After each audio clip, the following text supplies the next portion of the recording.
Healing forward has like two components, right? We have ourselves in our healing forwardness, and then we have the outside world of people. And moving forward isn't really healing forward, is it? Couldn't really figure out that the fact that she wasn't really sitting with her own pain.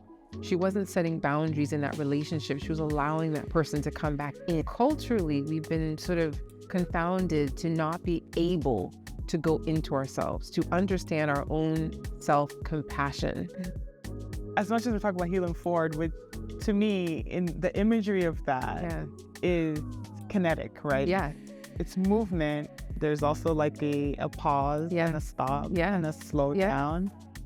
They don't know there's been an incision. So we're walking around existing humans with this incision somewhere in our body, our heart, our mind, and we're not allowed to pay attention to that. I am healing. Yeah.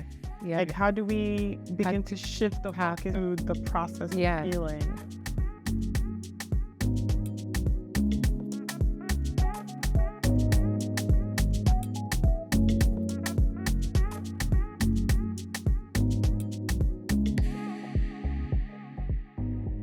Get ready to be inspired to heal greatly today. We have a very special guest with us today. I'm so excited. It's Nana Amoako Anin, still a Bliss yoga. I don't know why I said formerly. That's like, no, because you're not on the mat as much anymore. Yes. Anyway, Nana is a sister friend and mentor to me. She trained me as a yoga teacher, and we've stayed in connection and in sisterhood. Nana, it's so good to have you. Thank you so much for having me today. And we're talking about a subject that when it came to mind, I was like, this is kind of abstract, but I feel like the only person who can really go there with me on this topic is you. Yeah. So I'm glad that we're finally sitting down to have this chat. So let's go in. All right, healing forward. When you hear healing forward, what do you think of? What comes to mind? So I think healing forward has like two components, right? We have ourselves in our healing forwardness, and then we have the outside world of people. And for somebody like me who's a practitioner, people come to me for help. They come to me for healing. And so the two stabilities is culturally, we've been sort of confounded to not be able to go into ourselves, to understand our own self-compassion. So when I think about healing forward, I think about what self-compassion means to us as humans. As humans, we're not able to understand our feelings as much. Maybe healing kindness, or not able to understand the pain we're in. We're not willing to explore that. So for the outside world, or people in the audiences who are listening or watching, it means that they're not able to, or culturally being allowed to, look into themselves. Somebody's telling them, no, you're not feeling well. You're not happy. You're in pain. Ignore that, right? And so we constantly go through a cycle of life where we're not really attuning to ourselves, right? So healing forward, for most people, they're not able to. It's not something that they're willing to do unless, as I was reflecting, there's some type of crisis or unfolding where they're on their knees, and then they arrive to me saying they're ready to do some work. Because I think that a lot of times when we go through something, we experience something. Maybe it's grief, maybe a loss, or just something that just shakes our foundations of who we are, who we think we are, what we want out of life. The first thing people say is, well, let's just move forward. Yeah. And moving forward isn't really healing forward, is it? Right? Because, and let's talk a little bit about how healing forward isn't about just moving forward. Yes. And I think you touched on the inward flow towards the future. Yes. So I want to explore that a little bit more. Yes. Healing forward is not just moving forward. Yeah. Yes, you just hit it again. We go backtrack. We kind of go back down the mountain. The people are cultured to, I'm having an issue. My family member passed away. I've just recently been divorced, right? Yeah. I have a big life event, an emotional life event, and everyone around them is saying, oh, in a week you'll be fine, right? Just move on. As you said, like move on from the marriage, move on from the relationship, move on from maybe leaving school and changing direction, right? Yeah. That's what we're cultured to feel like we should be, that person, that it's going to happen. But healing forward, right? Moving forward is actually not about that. It's having to be able to sit down and say, wait a minute, I need to actually wait a bit and sit with this issue, whether it's grief, the loss of a family member, the loss of a relationship. I need to explore what this is making me feel, how this is making me live. And I likely will never move on, right? Moving on, maybe I'll likely never move on. We generally don't, as humans, move on. We continue to live in the experience. And eventually it changes and it makes us stronger, but it's still there with us. We've never really moved forward. Exactly. Whereas I feel like when I think of the idea of healing, so here's how I guess I'll classify it. I think when typically we're told to move forward, when we do move forward, like you said, we take the baggage with us. Whereas I feel like healing forward is more of a process of breaking down the experience, sifting it apart and saying, what has this produced in me? And taking sort of the better moments of that and stepping into sort of that new person. And so you kind of move forward, but as a healed version of yourself. So it's like I was watching Ted Lasso, one of my favorite TV shows now on Apple Plus.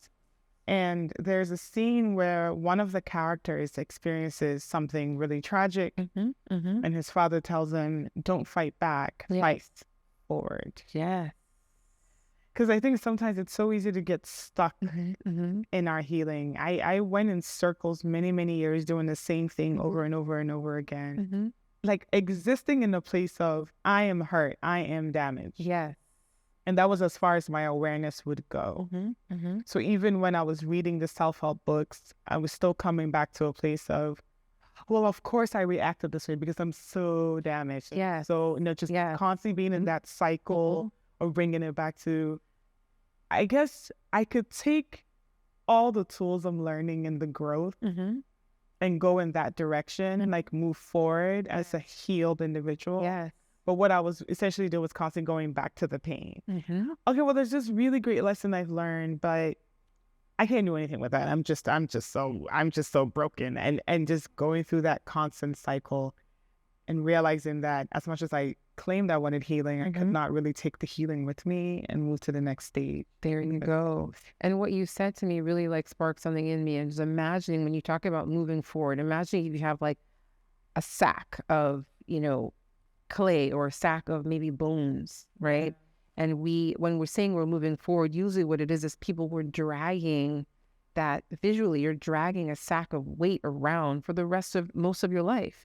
But what you experiencing and what you shared is that in your process, which I suggest that many of us should continue to attempt, is that imagine if we took a razor and we slit open that bag delicately, took out the bones, and maybe had a ceremony, maybe like place them somewhere in our home to observe them, to celebrate them.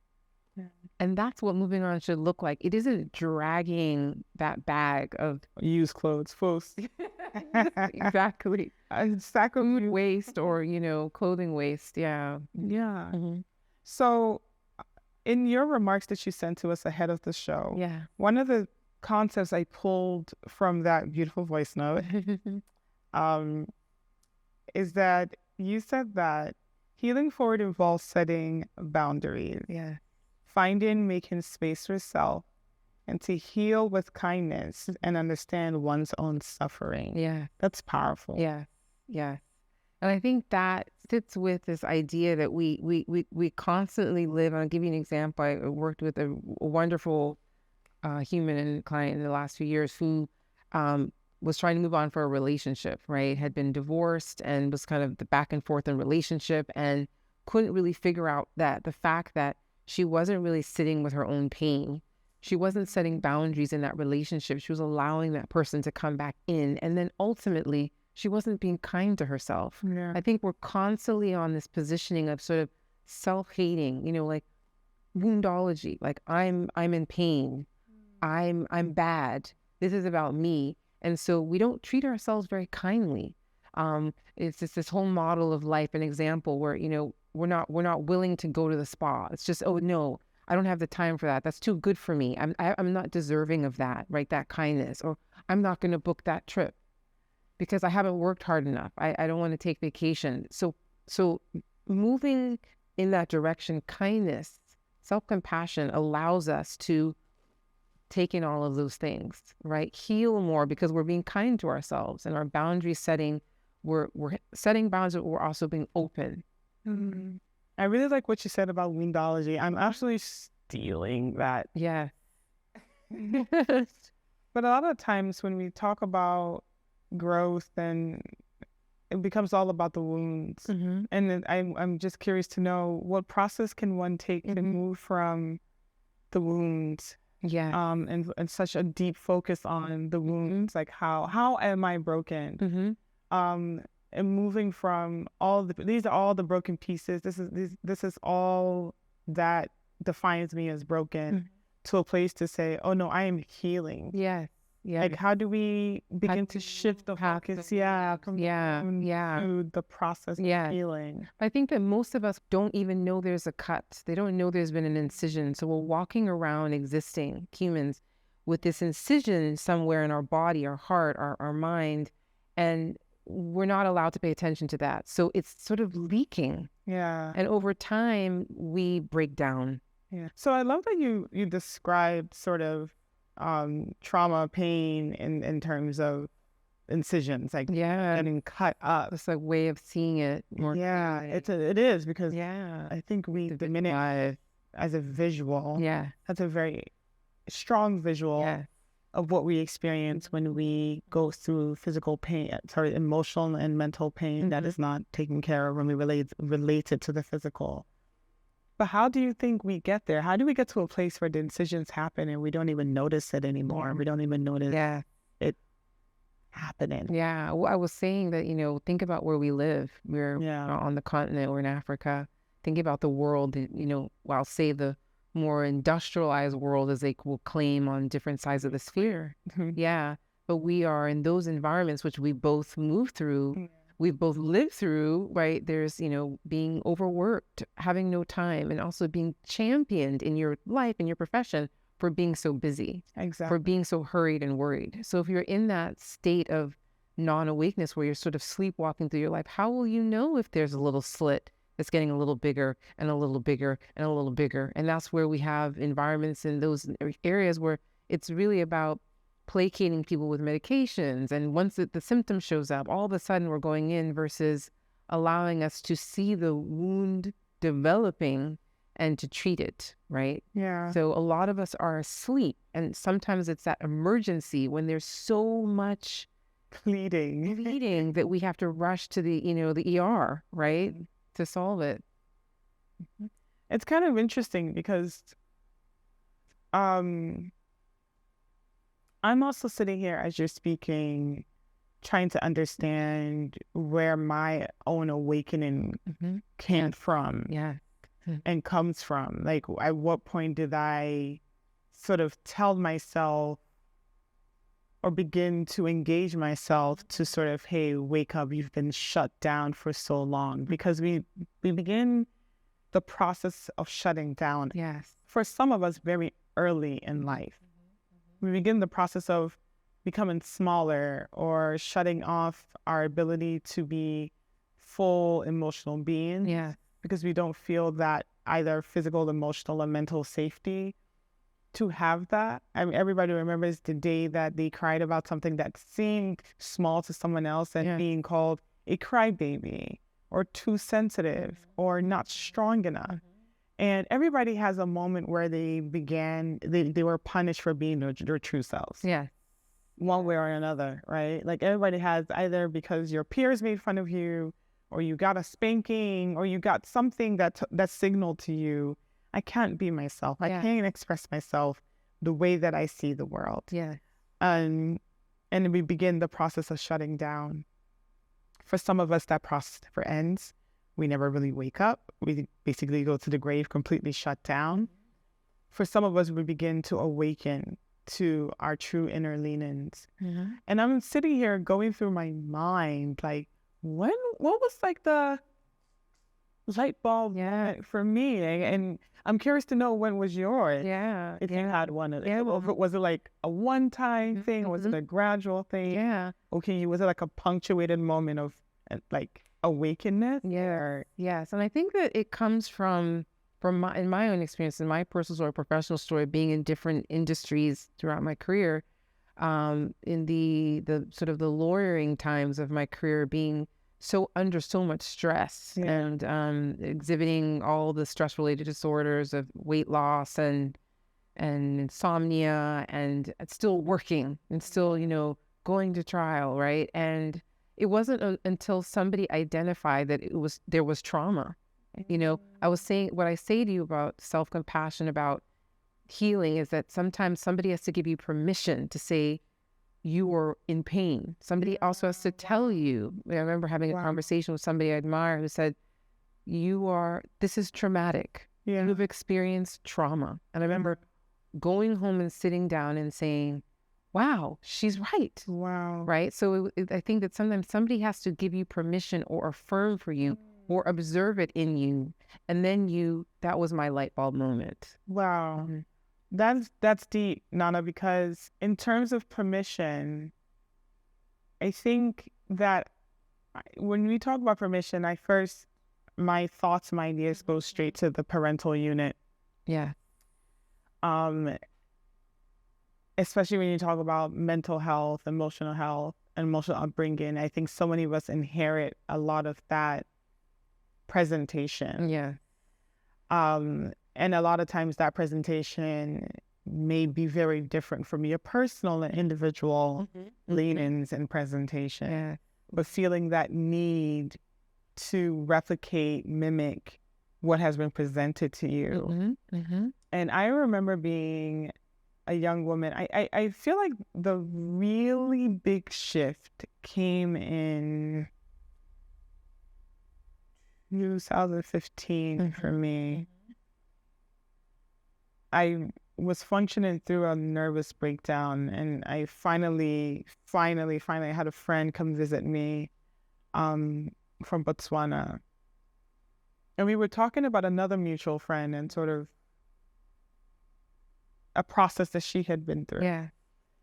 And she said, well, I told her to read The Gifts of Imperfection by Brené Brown. It was ironic because I had just heard about Brené Brown on the BBC. And I was like, who's this white woman with a black girl's name? I was like, Brené Brown. I was like, okay, so there's a white woman with a black girl's name, and she's talking about vulnerability and shame. And she was promoting at that time her book, Rising Strong. And which is, one can see it as sort of like a sequel sorts to Gifts of Imperfection. And I was like, okay, well, I just told my friend, was like, oh, I suggested, that this other friend read it. And when she said it, I was like, so what is that about? And she's like, oh, it's this amazing book that really is based on Brené Brown's research around shame and vulnerability. And it really helped this other friend. And I and something inside of me said that that's your book. Go find it. Yeah. Go read it. Yeah. So I went immediately on Kindle. I downloaded it. And then I downloaded Rising Strong. I started reading The Gifts of Imperfection. And it was like everything that I knew inside of me being told back to me. Needing to belong, not feeling like I was enough, and exploring all those pieces. And then Rising Strong was supposed to be the follow-up to it, which encourages the discussion we have, which is the idea of taking all these tools and like healing forward. And so what does it mean to practically understand these things, understand vulnerability and shame, or understand shame and how it operates in your life to bring about a deadened state in you, and how we use vulnerability to sort of reignite who we are on the inside. Wow. Right? That's powerful. But also Rising Strong was about, because you can be in this cocoon, like in this moment is a beautiful moment. We're like-minded, we're having this discussion. But then it's like this whole world and this whole life that we have to go out there and life. And for me, I think when I finally began to address all the that bag of bones and things. Those things. Found myself a therapist. I read the book and I was like, all right. I sat down with myself. I said, I need a plan. I need a plan for my healing. Yeah. What is it going to be? Yeah. I found a therapist. I kept reading the books. And I did that for a very long time until I got to a place that said, okay, I've done enough growing. What do I need to do for healing? Yeah.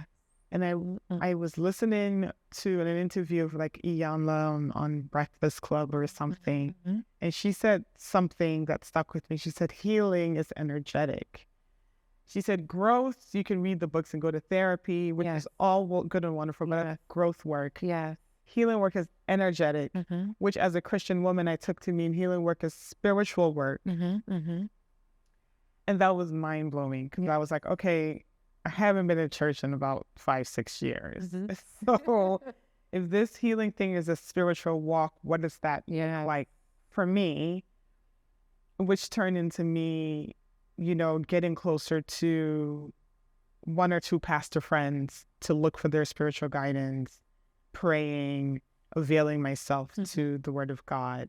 Now, I will say I still don't technically have a church I go to every Sunday, but I'm on a prayer call every morning to consistently re-engage that relationship with God, because that's really where my healing is coming from these days. So I wanted to sort of move into the spirituality aspect of it, because I think that's downplayed a lot. Yeah. When it comes to healing. Yeah. Healing but I work. think that, could you say to yourself, do you ask yourself sometimes, given who you are in your journey on the earth, that you have access to different thought, you are appreciating your culture, and being a Christian woman, you were appreciating the culture, the healing culture as a holistic practitioner. Yeah. So there's 2 different worlds. And I think that sometimes we either go to one or the other, or when maybe culture sees that we are maybe holistic practitioners who are curious about other modalities, we don't maybe feel comfortable going to the more traditional side of our spirituality. But you've been able to blend the 2. You talk about the prayer call. You talk about what's my healing plan. Yeah. I think unfortunately right now in our universe, when we think about healing, sometimes we have to choose. Yeah. We have to choose which environments, the church community versus the therapy community, because in some elements we've also been cultured to think that maybe therapy is not a form of healing. Yeah. Whereas maybe our church is where we need to go to heal. Exactly. Why haven't you come? Why aren't you coming back? Yeah. So there's a flux, but now in our energy post the pandemic that's still evolving, this type of lifestyle of healing, more people are now more awake and open, that they can find different spaces. So I appreciate that you talk about this prayer call. I think that's beautiful. How wonderful would it be to start to see these environments be more commingled, right? And not having to maybe choose who we are identifying with, who are we ambassadoring, right? We're getting there. I agree with that. I totally agree with that. And I think that, you know, my healing journey has, like you said, it's been diverse. Yeah. I've done so many different pieces. Yeah. I've explored healing through physical movement and staying, you know, having an exercise routine that encourages me to get out the house and move and connect with nature. Yeah. Right? Because that's also a very important aspect. And I think however your healing sort of comes together, I think the important thing is also having the awareness to where to take it. And a lot of times it's very practical, right? Yeah. So for me, the awareness came from, prayer, but also journaling. I've always another tool. Another tool. Yeah. And so the journaling brought the words, gave me the ability to name some things, which kind of like moves into, okay, I read this book and I should move in this direction. And I find myself finding a place where I can finally say that I feel healed. I think for a very long time I was like, oh, this was to help me with my healing. I'm just going to keep ascending. But then never really feeling like, I was like, okay, well, like, I'm happier. But like, am I healed? I'm still a little angry. Yes. I'm still a little resentful. Yeah. Still a little, I don't know. But at least every day I wake up feeling like I'm maybe one notch higher. And then I get pulled over by Ghana police. and I flip out and I feel like I'm one notch lower. Yeah. But do you think there's a pace to healing? Sometimes we're forcing it, maybe that we're, I haven't gotten there yet. This is a year I was supposed to feel better and I don't feel as good as I did. So that I just eject myself from the process. I think a lot of people do that too when they get frustrated that it's not happening. I don't feel well yet. So there's a patience pill to that. Yeah. To be able to say, what's your pace? Is there a pace to healing forward? That's such a good question. That's actually because I had one of those weeks. It started out good, and by Tuesday, not so much. And like Monday was a holiday. It was great. Yeah. But by Tuesday morning, it was very clear that I was going to have one of those weeks. Yeah. That the pace felt a bit backwards. I guess that's the interesting, tricky mess of it, is that will healing forward always feel good, and will the pace always make sense? Yeah. And I think for me, the hard part, I remember years ago, very, very early on in my Christian walk, I used to joke and say that beginner's luck is like love bomb. It's like, it felt like I was being so love bombed in the beginning. Yeah.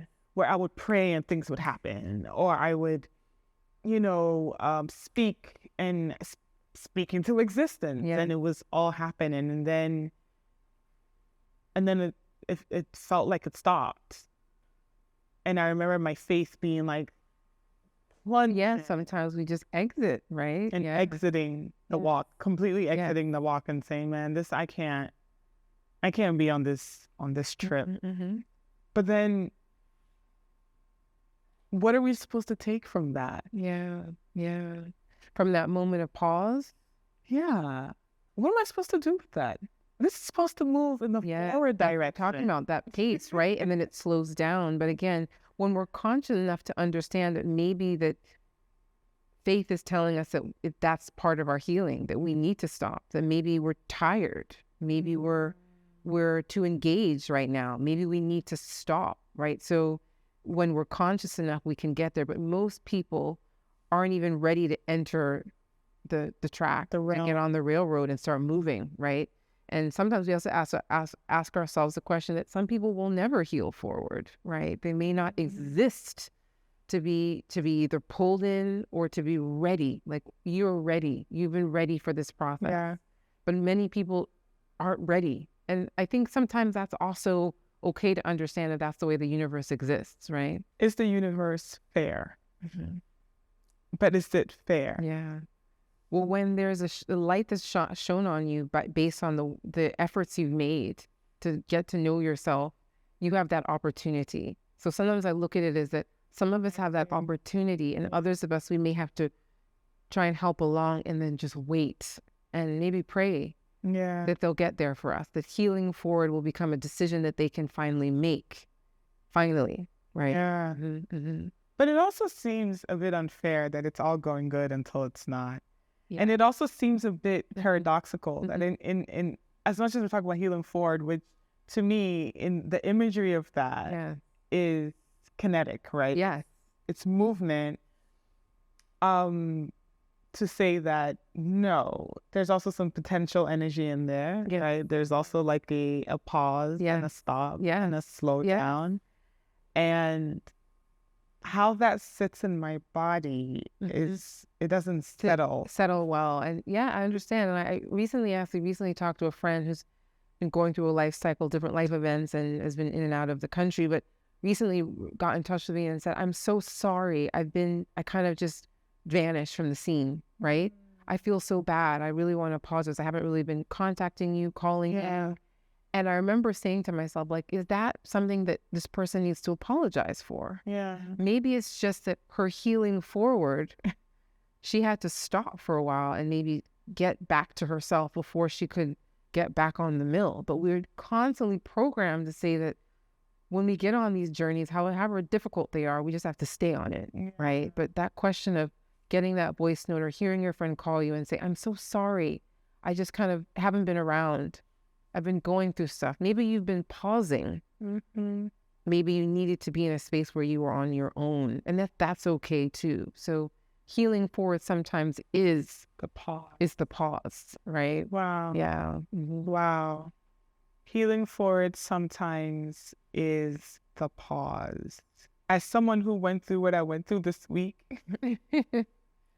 as truthful as like logical, as truthful as that is. It is logic, but yeah, in practical terms, in like my human brain, this is my higher self wants to accept that. My higher self agrees with that. My spirit says yes. But in the biblical sense, my flesh is like, now wait a minute now. You know, you can't tell me, this high performing, high energy person, that this journey also comes with a pause. Yeah, it's okay sometimes to settle and to say, I remember practicing when I was doing my teacher training several years ago in New York, and I was a student in my practice group who was always moving. Yeah. She moved. She was in Brooklyn. She was in New Jersey. She was in Bali. And she was in Florida. She was in Kenya. And she moved, I think, in 10 years, like 10 times or like 20 times, like just kept moving. And I remember one of our guys and one of the practitioners who was guiding us in our training said to her, I think that your prescription right now in your healing journey is to just stay where you are. And this is somebody who'd been moving 10 years, like multiple times. Imagine what that must have felt like for her to hear that. But I think that that was what it is about healing forward. Sometimes you're moving too fast and you might just need to stay where you are. So I think that's an interesting analogy around how we process our journeys. I'm letting that sit within me. Like as we're talking, I'm getting very pensive because I'm letting that sit within me to enter certain areas of my understanding. And I'm trying to relate it to moments when the pause was the best thing for me. Yes, for you. In that moment. Yes. And I think of, I had 2 kids in the last 2 years. Yeah. And I'm sitting here with that realization and thinking through like what that has meant for my life. And a lot of it has been about slowing down and pausing. Yes. Yes. And breaking from a rhythm of us as super beings, super performers, super get it done. How does that help you? I think that the pause is sometimes painful. It's hurtful to stay where you are because you want to keep moving fast, doing fast. And if we move into other cultures, that's just the way we're supposed to be. So you're kind of unlearning your rhythm. I had to do that with business. I had to do that with business while I had momentum. Yeah. I had just launched a business. It was gaining momentum. It had momentum. And all of a sudden, I had to leave it all behind, close up shop for now almost 2 years to pursue motherhood. Yes. And what did that feel like for you? In pure business terms, neutral almost. Yeah. It almost feels it's kind of weird saying this out loud. Yeah. I want to be the kind of person that says that. I was just so obsessed with getting back to work. Exactly. But now I cannot and will not imagine existing in life the way I did before my children. Now it's about building a beautiful home, a beautiful life, a beautiful space, a beautiful experience, and this thing we call life for my kids. Yeah. And now it's about creating the space for them. And so what my world looks like now is family, kids, school fee, life in with all the complexities of motherhood, auntyhood, cousinhood, right? Because my kids are growing up with my siblings' kids, and my parents and my husband's mom is very involved in our children's lives, and it's like my sphere is all of that. Yeah. And then there's like a wedge that's like for work. It's like a piece that's work. And that feels different. I don't have the words. I think maybe in a few years I'll have better words for it. But how that sits in my body is, I came to a place of radical acceptance. I want to say like 8 months ago, like 8 months pregnant, and then being like, yes, okay, oh, yes, right, yes, of accepting. But I never really put that on, like, you know, on sort of the, like, the ladder or the realm of my healing. I had never placed it on the map. I think I just always saw it as like, okay, and I did this, and then I did that, and I had the baby, then I came back, then the kids started school, and I don't think I've ever mapped it out as like this beautiful cloud of engagement. Yeah, to say that, oh, this really. And you use the term radical acceptance. It just meant that you finally just exist in yourself, and what's happening is happening, right? And that also can be challenging for people, where we're built to build. We're built to make things exist in bigger ways all the time. Maybe sometimes it's just about existing. Healing forward is about existing in your life. Yeah. Right? Literally. Yeah. Oh boy. Now I'm like all sorts of, my mind just shot in so many different directions. Because first it's healing power is about the pause. Now we're moving into a discussion about healing forward being about existing, just existing in that radical acceptance of where we are. As someone who wants to believe that I can make anything happen, that's also a radical idea for me. It makes me nervous. So why does it make you nervous, though? And what about that makes you nervous? What about that? I don't know. I think somewhere in the journey, at least I began to believe that I can. I'm always having this conversation with my husband about being obsessed with like forcing a particular outcome. Yeah. And that's the way sometimes we're built. Yeah. That's the way we've been built.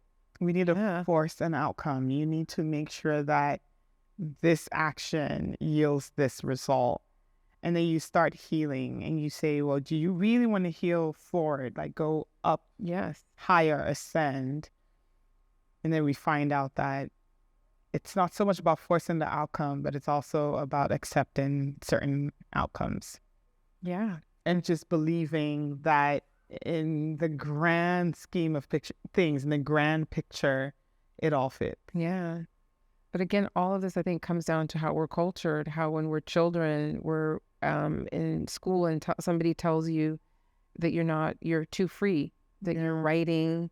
I remember when my daughter was first entered, real school at age 3, and we moved from New York to Ghana, and the school was a lovely environment, but they had a different structure. And they said, your child doesn't sit still. Yeah. She's always moving. Yeah. Oh, your child doesn't write her name. She can't write her name in cursive. Yeah. You need to teach her to control before she can move on to the next year. She has to be able to control these things. So sometimes we're also manufactured to be so structured that we can't just get free with ourselves like a child at school who just wants to play, right? And that play. Yeah. Great. I'm really enjoying this conversation, and even looking back over some of the notes and some of the thoughts that you sent ahead of our discussion and recording, you talk about healing essentially being a privilege of some sort. And that when it comes down to it, healing is also about facing and embracing, which I think is so true. Yeah. It's been true in my life. It's been very true in my life, and I'm pensive here because I'm remembering at the same time all the moments in which facing and embracing has been the tool. So for me, that was the first tool, was face and embrace. What other tools can we employ in our healing forward. Yeah. And I think when you say healing is a privilege, there's also, I think sometimes people think that we need to be resourced to be healing. We need to have certain level of financial nourishment to be able to heal. But that's not true too, because I think that we can actually go into it practically. So some of the tools I was saying about healing is if you're in a movement community, if you're somebody who moves, who just generally, like I even just use that, exercises, you know, that term very, very simply. How are you using your own body to heal, right? And sometimes we go to the gym, we go to a yoga class, maybe, for instance, we do take a walk. And we don't realize that those things that you know are helpful. We tend to our plants every day. We swim. These are practical tools that we can engage with if we know that they exist as tools, right? Sometimes we just don't know that those life skills, those life processes can be helpful to us. And then there's, I think, some elements that can elevate our healing forward even more.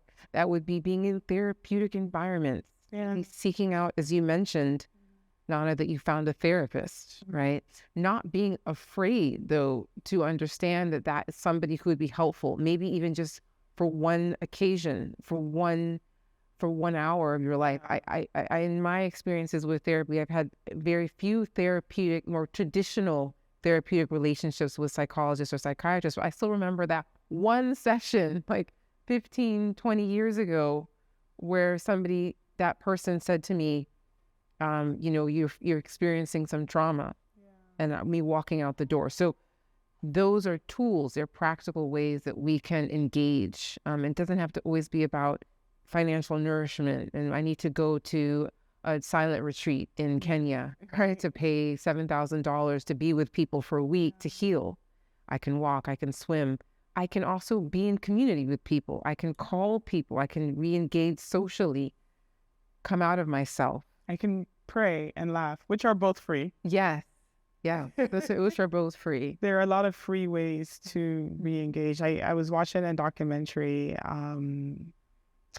I forget what it's called, on Netflix, but it's the actor Jonah Hill in conversation with his psychiatrist.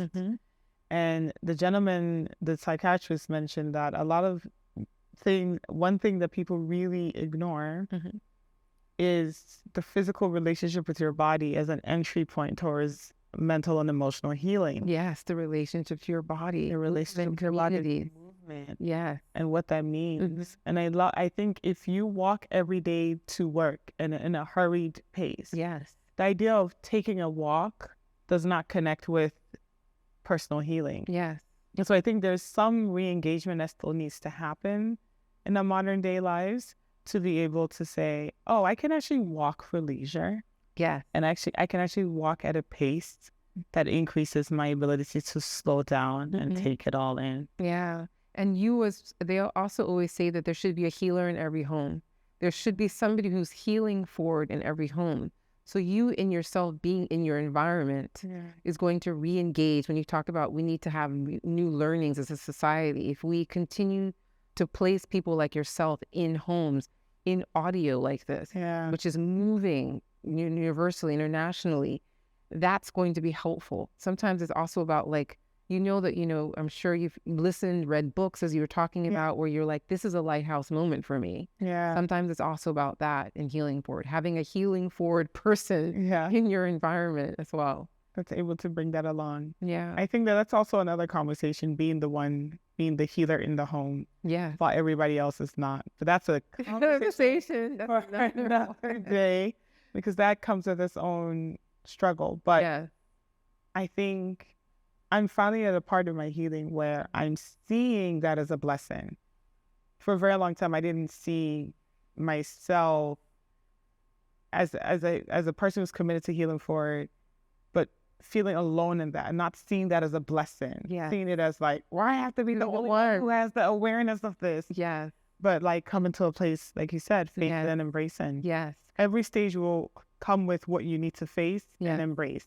And like how well we face and embrace every pinpoint determines how, back to pace, how fast we move towards the end goal of true and total healing. Truly. Thank you so much, Nana, for this discussion. It's been truly healing for me.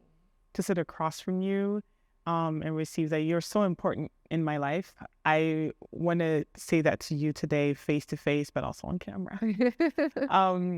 But you're such an important person in my life, and you are. People don't know this. You're like practically my life twin. We're both named Nana. Yeah. We grew up in a similar neighborhood. Went to the same school. Yeah. And we both have moms with the same name. It's incredible, right? So thank you so much for the time. It was lovely. Thank you always. Thank you.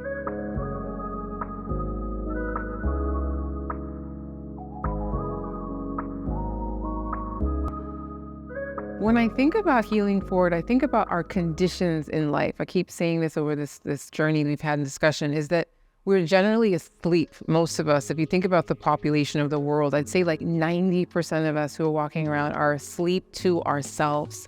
We don't really experience self-compassion. We're not really able to say that we're ready to actually tune into our feelings. So healing forward is about being, whether you're instructed to remind yourself, whether you have identified it within yourself that you might be in pain, that you might have a need, and you're willing to explore that need. So can you heal with something, an experience that's in your face? And maybe we can use an example. Maybe particularly you as a person has experienced childhood trauma with your parents, but you graduate from college and you have to move back in and live with them.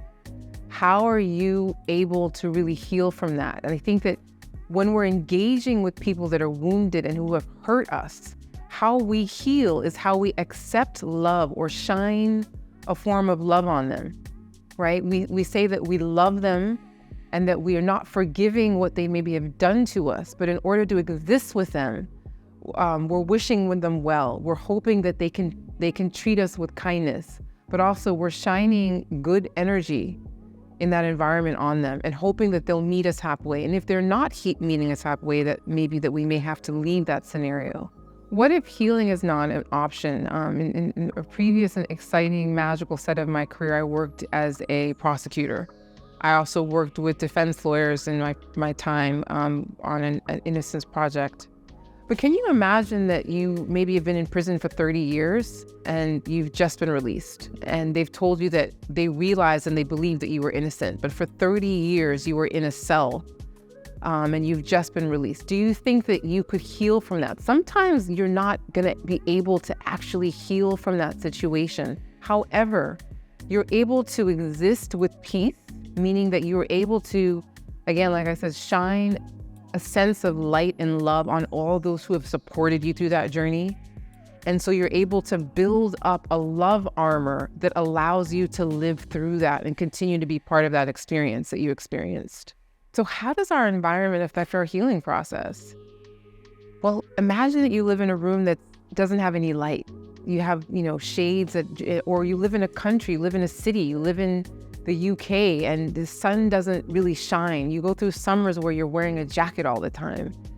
People have these seasonal feelings because of where they live and what their room looks like or what their home looks like. So yes, I truly believe that your environment can shift your perspective.